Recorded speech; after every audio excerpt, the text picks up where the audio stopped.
This is the 25th story in the book called The Soldier. This is the painting I did for it. It takes place in the New York subway during the Second World War and is a young girl's nightmare. After my mother took me out of the High School of Music and Art saying, "You don't have to make a living for anyone, so why are you leaving for school in the dark and coming home when it's dark again?" I received a scholarship to the Art Students League. I was 16 and still in high school, so I had to attend the league at night. I was the youngest student in the school at the time, and although I made friends with people, most of them came to class after work. I was the only one coming after school. I saw myself as a future famous artist and promised my mother to buy her a mink coat when I sold my first painting. I did whatever I could to take part in the New York art community, and I joined the Museum of Modern Art as a student.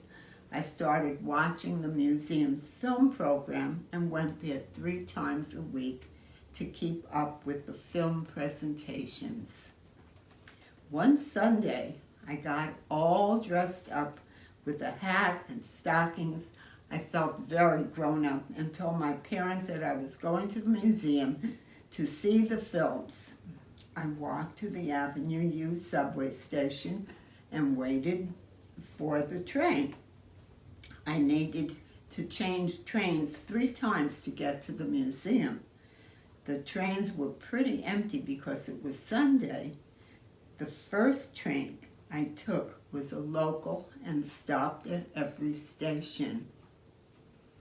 When we got to Kings Highway Station, I transferred to the Express and we zoomed along to the museum. I sat down next to a young soldier in uniform. The war was still on and the young soldier was on leave. He was in New York and excited to visit the city. I thought he was handsome and I found myself starry-eyed as he talked to me. We had 1 hour to get acquainted.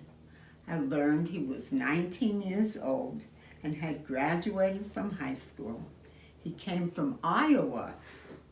Where was that? And he wanted to go to college.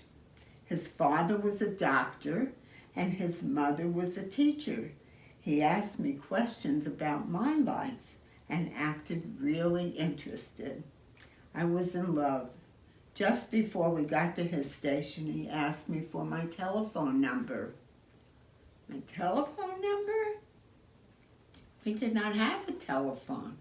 I had to tell him we didn't have a phone. I was so ashamed. We were poor. How could he contact me? He couldn't. He only had 1 more day of his leave, and he would have to go back to his base. I was going to lose my prince. He got off the train and stayed on the platform, waving to me until the train left the station. I could not get his face out of my mind, and I was so sad.